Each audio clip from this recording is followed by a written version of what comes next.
আসসালামু আলাইকুম। Daily star এবং প্রথম আলো নামক বাংলাদেশি এই দুটি নিউজ মিডিয়া সম্পর্কে আজকাল আমরা অনেক কিছুই জানতে পারছি। আজকে আমি আপনাদেরকে বলবো এই দুটি মিডিয়ার টাইটেল নেমের পেছনে থাকা সিম্বলিক মিনিং আসলে কি। শুরুতে অনেকের কাছে এই আইডিয়াটা ক্রেজি মনে হতে পারে, বাট ভিডিও পুরোটা দেখলে বুঝতে পারবেন। প্রথমে কথা বলবো দ্য ডেইলি স্টার নিয়ে।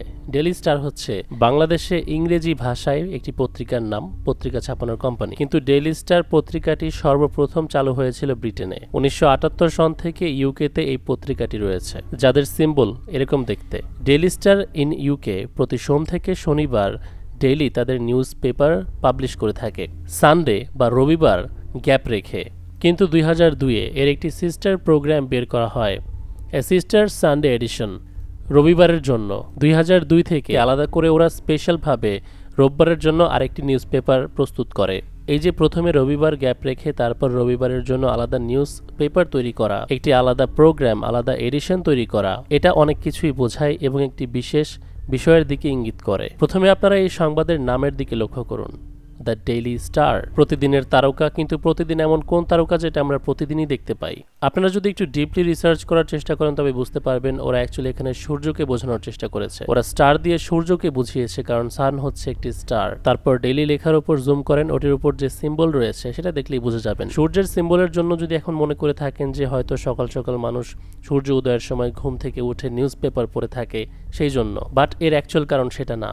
তাদের কম্পিটিটর আরেকটি নিউজ পেপারের নাম হচ্ছে দ্য সান, এটা তো ডিরেক্টলি সূর্যের কথা বলে দিয়েছে, টাইটেলের মধ্যে কোনো সিম্বলিজম ব্যবহার না করে। যার অনুকরণ করে বাংলাদেশেও একটি পেপার তৈরি হয়েছিল, I guess. Oh by the way, এটা কিন্তু বাংলাদেশি ভার্সন অফ ডেইলি স্টারের সিম্বল। তো প্রথমে আসলে তাদের সানডে গ্যাপ দেওয়ার কারণ কি ছিল? সানডে গ্যাপ রাখা মানে একটি আলাদা স্পেশাল দিনের দিকে ইন্ডিকেট করা, এবং সেই দিনের জন্য আলাদাভাবে সিস্টার প্রোগ্রাম বানানো তো দিনটাকে আরো স্পেশাল করে। এই দিনটাকে ওরা কেন স্পেশাল মনে করে তার কারণ এখানে দেখুন। সানডে অ্যাকচুয়ালি পেগান ধর্মে বা প্রাচীন পৌত্তলিক ধর্মের সূর্য দেবতার উপাসনার দিন ছিল। যে সূর্য দেবতা আমাদের ইসলাম ধর্ম অনুযায়ী আমরা নমরুদকে চিনি, প্রাচীন মিশরীয় ধর্ম অনুযায়ী রা ছিল সেখানকার সূর্য দেবতা। মেসোপটেমিয়ান সভ্যতায় ছিল শামাস, দ্য সান গড। আল্লাহ তাআলা ছুটির দিন হিসেবে আগে শনিবার বাছাই করেছিলেন, কিন্তু পেগানরা তা রবিবারে পালন করত, যেদিনে বিশেষভাবে আরাধনা করত তারা তাদের দেবতার। সূর্য দেবতাকে রোববার দিন বিশেষভাবে উপাসনা করার জন্য বিভিন্ন সভ্যতায় এরপর এর প্রচলন হতে থাকে, যা হিন্দু ধর্মে সূর্য নমস্কার বা সূর্য নমস্কার হিসেবে আসে, এবং খ্রিস্টানরা তাদের চার্চে যেতে শুরু করে প্রতি রবিবার। এদের মধ্যে কমন বিষয়টাই হলো সূর্য। কেন চাঁদ বা অন্য কোনো নক্ষত্রের নামে কেন কোনো নিউজ পেপার হয় না? প্রথম আলো কোনটি যা দিয়ে আমাদের দিন শুরু হয়? তা হলো সূর্য, যেটি সিম্বল দিয়ে বুঝিয়েও দিয়েছে যে প্রথম আলো বলতে ওরা কি বুঝিয়েছে। প্রথম আলো means the morning star. Isaiah chapter 14 verse 12-এ লুসিফার বা ইবলিশকে মর্নিং স্টার বলা হয়েছে। মর্নিং স্টার কি? সূর্য। সূর্য উপাসনা করার মাধ্যমে মানুষ ইবলিশকে উপাসনা করে। আইজায়ার এই চ্যাপ্টারকে সাপোর্ট করার মতো হাদিসটি হলো রাসূলুল্লাহ সাল্লাল্লাহু আলাইহি ওয়াসাল্লাম বলছেন, সূর্য উদয়ের সময় শয়তান তার দুই শিং সূর্যকে মাঝখানে রেখে বসে থাকে, তাই সেই সময় যেন বাউডাউন বা সেজদা না দেয়া হয়। Lucifer the son of the morning. ফ্রিমেসনারির মাস্টার অ্যালবার্ট পাইক বলে, strange and mysterious name to give to the spirit of darkness, the son of the morning. It is he who bears the light, যে আলো বহন করে। Yes, Lucifer is God and Adonai is also god.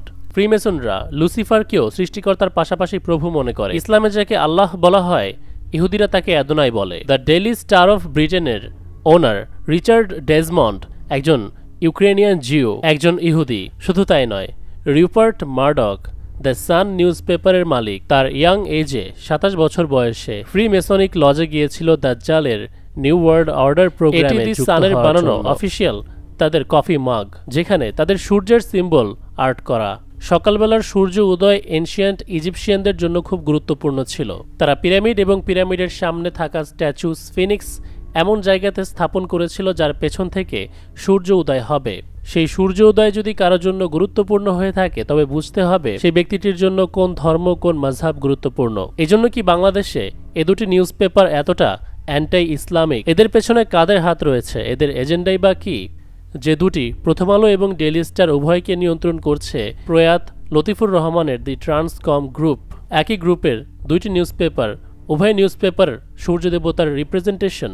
আমাদেরকে এটাও ধরে বসে থাকলে হবে না যে কোনো মিডিয়ার গায়ে সিম্বলিক মিনিং নেই তার মানে সেটা খারাপ নয়, কারণ বেশিরভাগ নিউজ মিডিয়া শয়তানি চক্র নিয়ন্ত্রণ করে আম পাবলিকের ব্রেন ওয়াশ করতে। ডেইলি রুটিন অনুযায়ী আমরা কি গ্রহণ করি সেটাকে যদি ম্যানিপুলেট করা যায় তাহলে আপনার জীবনকে নিয়ন্ত্রণ করা সম্ভব। একথা মাথায় রেখেই নিউজ মিডিয়া সবচেয়ে আগে অস্ত্র হিসেবে বাছাই করা হয়। এই যে যেমন 2019-এর ভাইরাস নিয়ে চিল্লাচিল্লি করলো, সবচেয়ে বেশি নিউজ মিডিয়াগুলোই করেছে, যার কারণে মানুষ ব্রেন ওয়াশ হয়ে বিষাক্ত সুই নিয়েছে, যার কারণে 90% মানুষ এর দ্বারা বাজেভাবে এফেক্টেড। এখন আবার ওরাই খবর ছড়ায় কি এই সুই নেওয়ার কারণে মানুষের অমুকের তমুক হয়েছে, অমুক কোম্পানির ভ্যাকসিন ভালো ছিল না, হ্যান ত্যান। বাংলাদেশের স্বৈরাচারী এবং অ্যান্টাই ইসলামিক আরও দুটি মিডিয়ার কথা বলি। এই লিস্টে সময় টিভি এবং বিবিসি বাংলা এই দুইটাকেও মার্ক করে রাখেন। বাঙালিদের জন্য এরাও টপ লেভেলের গাদ্দার এবং অ্যান্টাই ইসলামিক।